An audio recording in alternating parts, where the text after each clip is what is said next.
जय हिंद दोस्तों। आशा करता हूं कि आप सब लोग बेहतर होंगे। एससीएस एकेडमी की ऑनलाइन करंट अफेयर की क्लास में आप सभी का स्वागत है।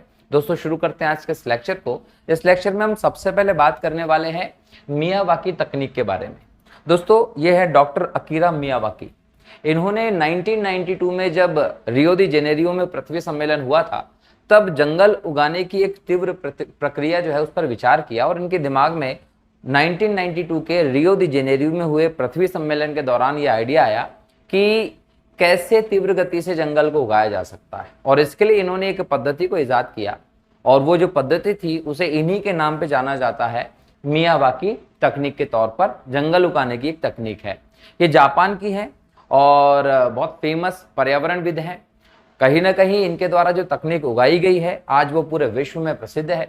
इस तकनीक का महत्व ऐसे पता चलता है कि जंगल जो है वो तीव्र गति से इसमें उगाए जा रहे हैं और पूरे विश्व में लगभग 3000 से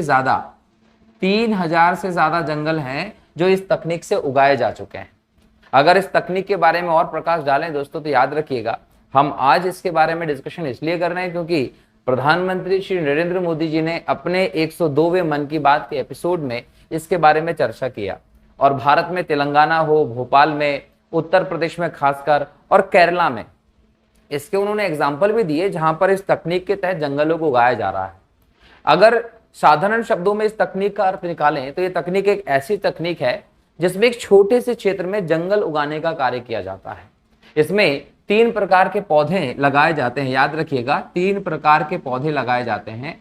इसमें आप ये कह सकते हैं कि झाड़ी जो होती है, कांटेदार जो झाड़ियां हैं वो इसमें शामिल की जाती हैं। दूसरे नंबर पर आप ये कह सकते हैं कि जो मध्यम आकार के पौधे होते हैं, मध्यम आकार के पौधे मतलब जिनकी हाइट 10-15 मीटर से ज्यादा नहीं होती, ऐसे पौधों को इसमें लगाया जाता है। और तीसरा छायादार वृक्ष जो होते हैं, ये छायादार वृक्ष जो ऊंचे हो सकते हैं ऐसे वृक्ष को इसमें आसानी से उगाया जा सकता है।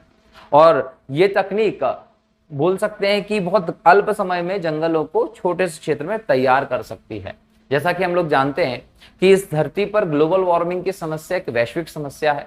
जलवायु परिवर्तन की समस्या से पूरा दुनिया इस समय जूझ रहा है और कहीं ना कहीं पूरी मानव जाति के लिए एक संकट के तौर पर यह समस्या देखी जा रही है। ऐसे में मियावाकी तकनीक बहुत बेहतर साबित हो सकती है क्योंकि हम सब जानते हैं कि अगर हम ग्रीन हाउस गैसेस के प्रभाव को कम कर सकते हैं, जलवायु परिवर्तन को रोक सकते हैं और कहीं ना कहीं जो वैश्विक स्तर पर धरती का तापमान हमको वृद्धि देखने को मिल रही है, अगर उससे रोक सकते हैं, वो सिर्फ और सिर्फ जंगल निर्माण से ही संभव है। आप जंगल बढ़ाइए जिससे कि आपकी ये सभी समस्याओं का समाधान होगा और इसके लिए ये भी जरूरी है कि इसमें तीव्र गति से काम किया जाए। तो तीव्र गति से जंगल बढ़ाने के लिए, जंगलों की स्थापना करने के लिए सबसे बेहतर तकनीक के तौर पर हाल में मियावाकी जंगल उगाने की तकनीक को देखा जा रहा है।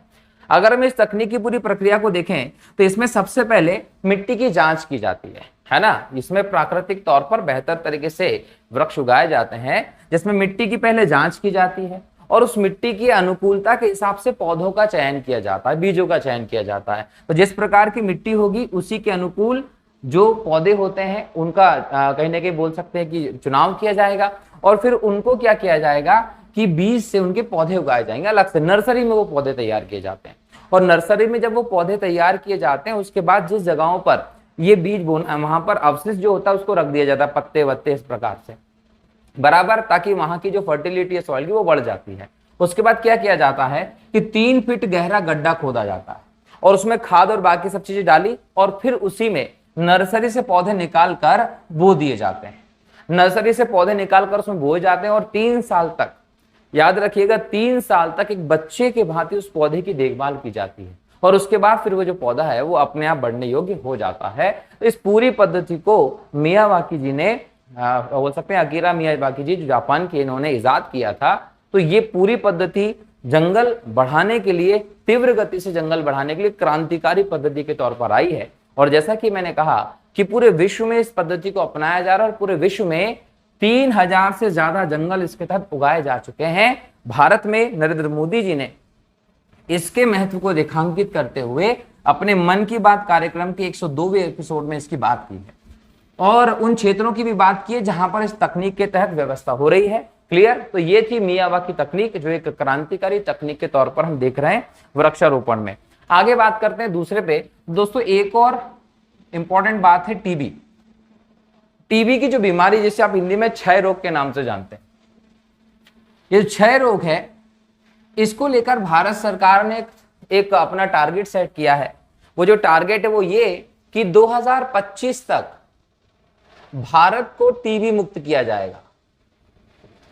तो टीबी मुक्त भारत अभियान जो है वो शुरू किया गया। हालांकि अभियान जो है वो उसकी घोषणा 9 सितंबर 2022 को हो गई थी, लेकिन इसकी हाल ही में नरेंद्र मोदी जी ने फिर से अपने मन की बात कार्यक्रम में चर्चा की है और इसके महत्व को दर्शाया है, इस पर और चर्चा की है। तो यहां पर टीबी के बारे में डिस्कस करना इंपॉर्टेंट हो जाता है, क्योंकि करंट अफेयर में और देश के प्रधानमंत्री के द्वारा इस पर बात की जा रही, तो जरूर ये एग्जाम में देखने को मिल सकता है।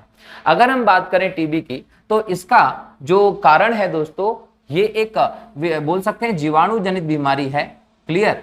और इसके पीछे कारण होता है माइकोबैक्टीरियम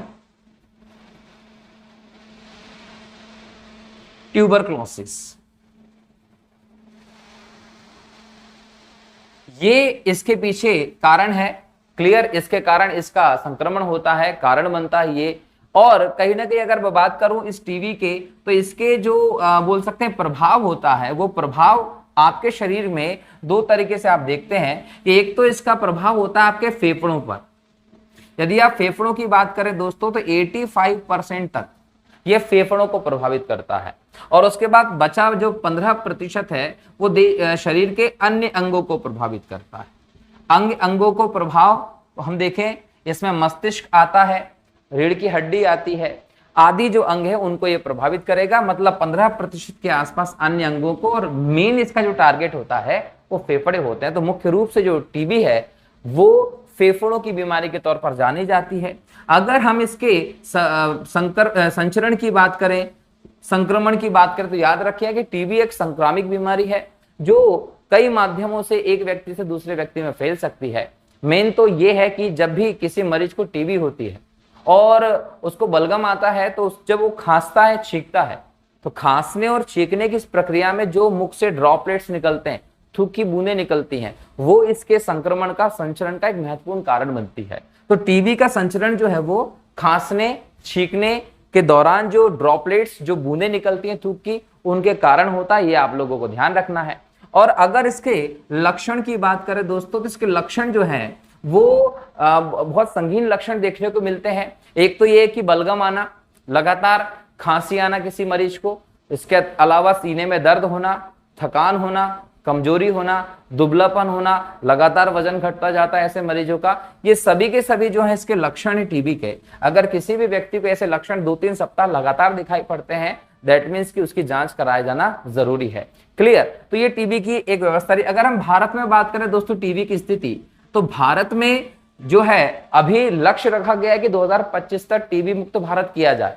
लेकिन यह समझने योग्य बात है कि 2021 की अगर हम रिपोर्ट ले लें, तो 2021 में भारत में लगभग 17.42 लाख के आसपास टीबी के केस देखे गए।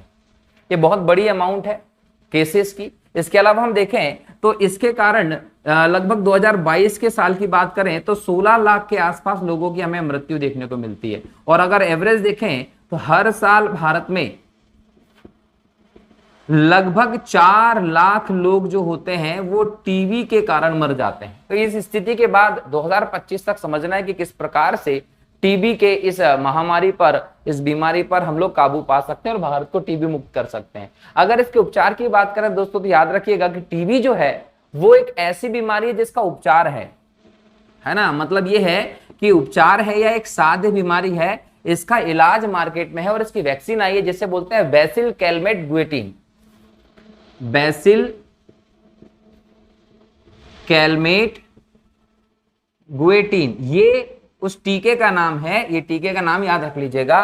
ये टीबी के उपचार के लिए लगाया जाता है टीका। इसके अलावा ये याद रखना है कि मरीज जो होता है उसकी निरंतर देखभाल की जरूरत होती है। निरंतर देखभाल के साथ उसकी आवश्यक समय समय पर जो जांच होती है वो की जाती है। मरीज जो होता है उसकी बेहतर देखभाल की जाएगी, उसे अन्य लोगों से अलग रखा जाएगा। ये कुछ ध्यान रखना है ताकि टीबी का संक्रमण ना हो, लेकिन टीबी को लेकर ये व्यवस्थाएं मौजूद हैं। अब हमारे देश में टीबी से अगर हमको मुक्त होना है तो इस एक अलग प्रकार की मुहिम चल रही है, उस मुहिम को याद रखिएगा। एक तो निक्षय मित्र,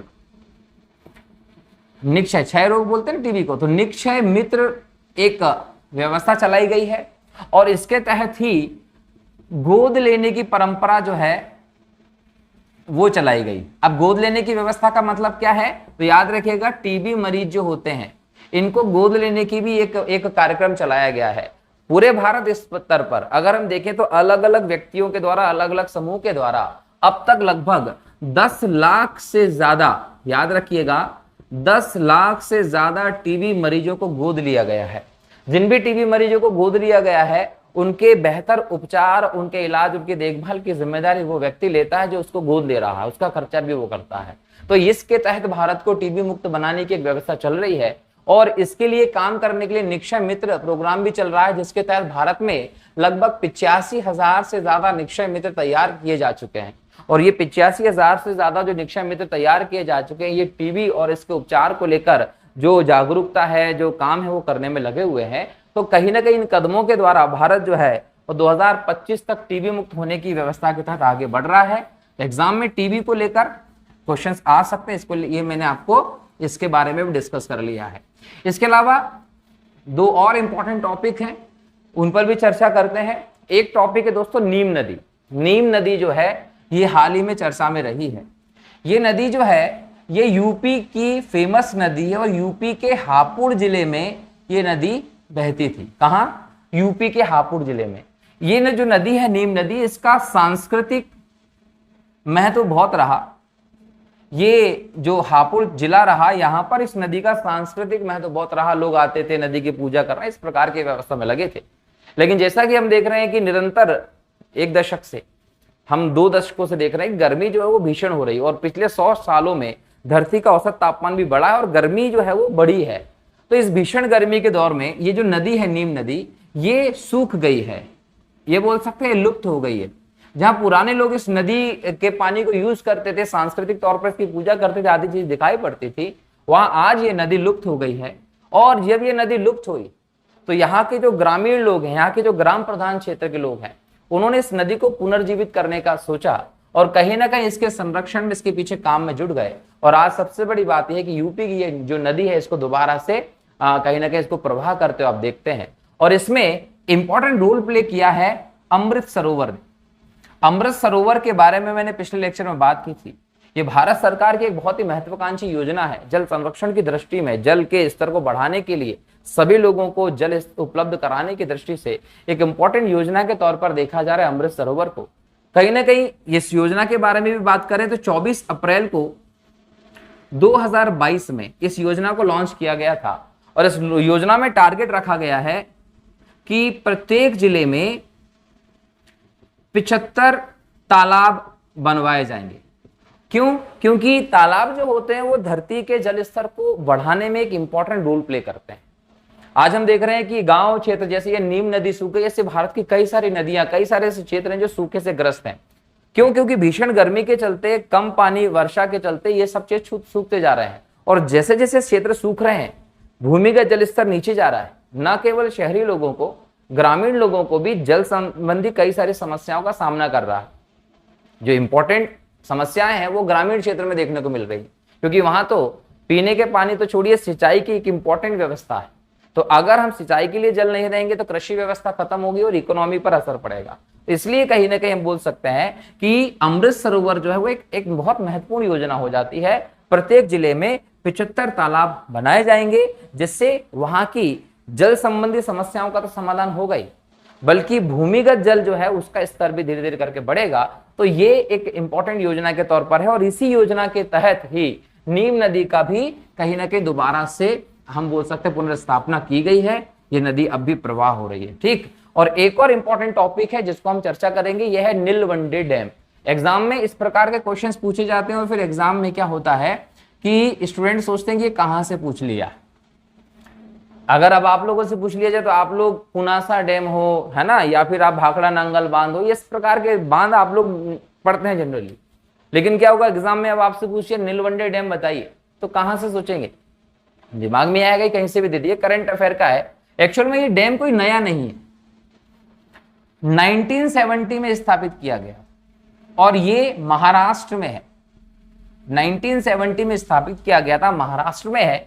चर्चा में क्यों है उसको भी देखते हैं कि 1970 में जब ये डैम बनाया गया तब इससे नहर निकाले जाने की व्यवस्था की गई थी। और इधर का जो अहमदनगर क्षेत्र आता है, इस क्षेत्र में इससे सिंचाई और कहीं ना कहीं पानी की उपलब्धता जो है वो इसके तहत की जानी थी। अब इसके तहत पानी की उपलब्धता की बात की गई थी कब? 1970 में जब ये डैम बनाया था तब नहर की व्यवस्था की गई थी। और आज अगर हम देखें तो इसको लगभग 53 साल हो गए, 53 साल हो गए तब जाकर ये नहर सामने आती है। हाल ही में ये नहर बनी है और इसका उद्घाटन की बात की गई। तो नीलवंडे डैम इस नहर के कारण चर्चा में रहा और 102वें मन की बात एपिसोड में मोदी जी ने इसके बारे में भी चर्चा की थी।